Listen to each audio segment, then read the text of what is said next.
picking up a baseball. It was a long inning. That's the thing, yeah. His first offering. This is just outstanding. So yeah, what do you do when you're a starter in that spot? I'll be honest with you, I'm trying to think of what's. Some guys are okay with it. Just get me as many runs as you can. Take as long as you want. There's a balance in there somewhere. Batting cages are? I have no idea. I have not. This ball hit well. Deep out to center field. Siri has room.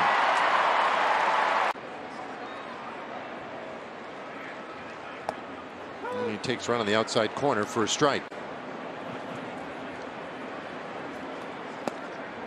That's tight. So squeeze him into the zone a little bit. He does give up his fair share of homers. 1 and 2 the count. He's allowed a. Here's the 1-2, and that bounces up there. And Seager takes upstairs, and it's a full count. The issue this afternoon, but he's been good against lefties. They've hit just 198 against them.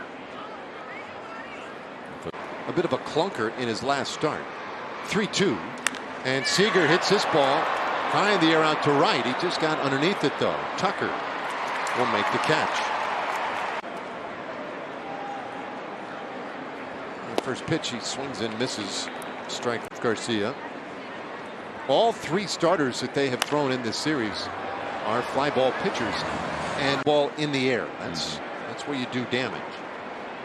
And you counter that in terms of coach here. We saw more and more of that happening in Houston. The ability to spin the ball at the top of the zone. This one lined into center field, a base hit for Adolis Garcia, and so the Rangers have their first hit and first base runner of the afternoon. It's a nice. Calhoun now at 238 for the year with 7 homers, and he takes on the inside corner for a strike. And he takes way inside. 1-1. Calhoun waiting, the 1-1. There goes Garcia, and a check swing. And he went, but Garcia gets this. Now the 1-2, and that's low. 2-2, and this one looped up the middle, and it gets down. That's a base hit. Here comes Adolis. He'll score. Calhoun just enough to get that to the outfield. I think it does. Certainly something that will precipitate some questions, yeah, and some examination. Last look that we had from behind home plate gave you a pretty good look at it. It's pulled foul by Jonah to get one. I think that's huge. And now Hein swings through strike 2. Yes. And I said, well, you could see a lot of the ball through the webbing. It was kind of surprising. I was like, well, maybe it's just the kind of glove that he has or whatever it may be, but that glove. Well, this hasn't been easy for Garcia this inning. Is 2-2, and Hein pulls it foul. That's a 25th pitch of the inning. So let's go back to last night and show you what we were talking about. And Aledmys Diaz getting this opportunity at short with Pena down. How big the holes are there. It's enough for a baseball to fit through. We now know. You don't forget those. You tighten your glove up after that. Stealing bases and how important that's become.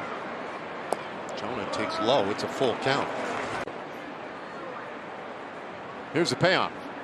And it's ripped foul again. So 30th pitch of the inning from Garcia. Bouncer right side. And that takes Altuve back another half step, and it's sort of first.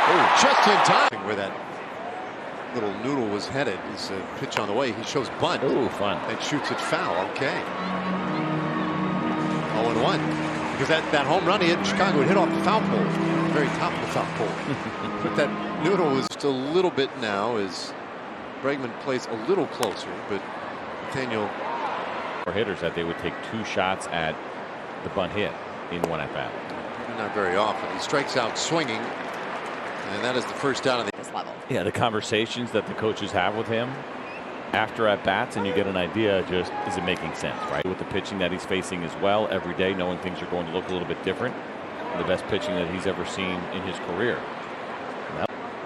And they really made Garcia work in that inning. And there's a swing and a foul tip into the glove. Cases. So Pena has turned out to be just a delightful young talent for Houston. Stayed there and now on the 10-day IL. This one fouled away, and Miller broke his bat. Working on that chase. But after you see a swing like that, you know that this next series is going to be coming. Boy, 3 straight. Luis Garcia, an immaculate inning in the second. And his first offering to Taveras is in there. Go back and look and see what happened in the first inning, how many strikes he finished things out with. Another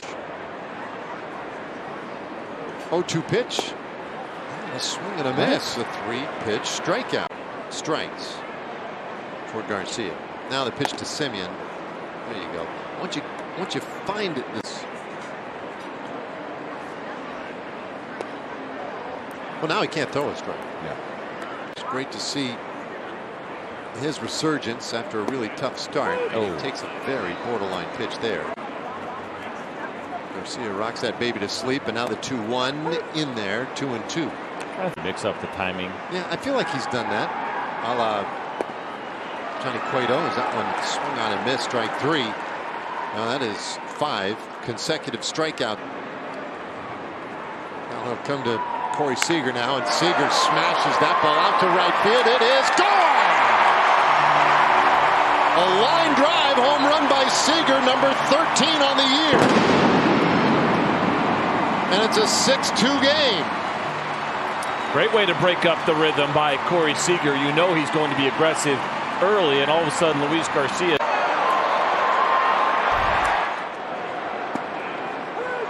First pitch strike now to a chip away a little bit. That big first inning that Houston posted, and there's a swing and a miss. 2-strike offering, that one foul. 7-gamer going for him, and he swings right through strike 3. Another strikeout. It's a good place to hit home runs, both in left field and right field. But it's good to see the Rangers offense, the change. It seems like it was so long ago, right? But the lineups from the last guy right here, Cole Calhoun, Mitch Garver. And of course, some new hitting coach. Everybody can do damage. Think of the year Jonah Heim is having. You just saw Nathaniel Lowe. There's a ground ball to the right of second base. Aledmus Diaz throws out Calhoun. The inning before, I thought he had a lighter glove on. I wonder if he used a different glove for an inning and then got that one tightened up by the in-house glove person, whoever that might be. Oh, fly ball out into right field for Tucker earlier today. Pitch to Nathaniel, and that one right in there for a strike.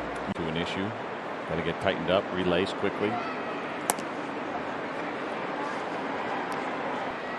Well, that looks much better anyway. The 0-2 pitch, and Nathaniel shoots this one out to center field, and that one about waist high for your homer in the 3rd inning. And Luis Garcia to the plate. This ball is smashed out into left field. That one will split the outfielders and get all the way to the wall. Duran hustling out of the box, and he has an easy leadoff double. 3rd of the year. Pretty good adjustment and come back for Duran. Now Brad Miller, and he takes strike 1. As Emily was talking. And the 1-strike offering that just missed low. Big league game today. 1-1. That's strike 2. But you're talking about a guy at the major league level. 1-2, and this one lined out to left field. Alvarez a couple of steps to his right, and that's the first out of the inning. Let's check in with Emily. Going to, perform at this level, and that's exactly what they want. They want the chance to see them at this level. Down the line you are, the depth chart and the opportunity of the big leagues and when that actually might happen. But check this lines really, really quickly if you get the opportunity, which sometimes is tough to get, and then run with it the way that he has. And he goes, I'll tell you right now, there's 4 or 5 guys on the field right now that I never thought would be here. And he was honest about it, and that's the reality of development. Just never know. About that a lot for players, and if that helps in the development as well. To the left side of the infield against Marcus. And he pulls it foul that side.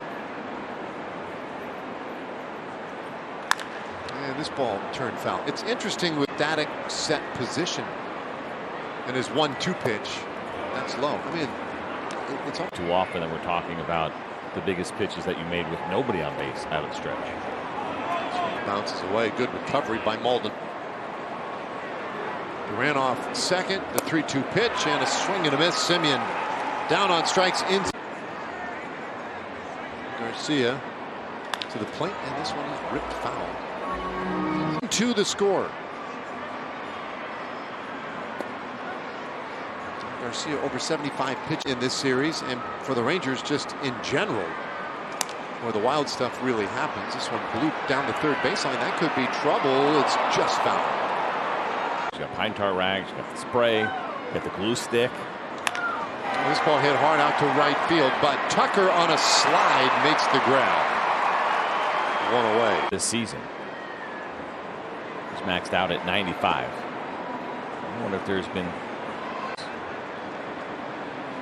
kind of like Dave's style.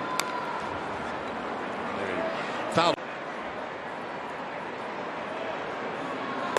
That one's upstairs. 2 balls and a strike. Now he has times, including this year against the Twins. The 2-1 pitch, and there's a swing and a miss. 2 by Calhoun. 2-2. Adolis hits his heart out into left field. That's a base hit. So Garcia with another multi-hit game. 2 for 3, and he is grounded out. As we get to these late innings now, that one is inside. 1-1. Adolis with a lead, and he's not going. He bluffed and certainly got my starting to get ready. 1-2 pitch, and that one's pulled foul. But a couple of times today where a Rangers hitter has just really locked horns. 1-2 offering, and a swing and a miss. He gets Calhoun on strikes. That's 9 strikeouts for Garcia. As we mentioned, tying his. And this ball smacked foul. Garcia bluffs again, and Maldonado taking the bait a little bit. This ball hit high in the air out to right field, but that's not going to carry. Tucker is there, and the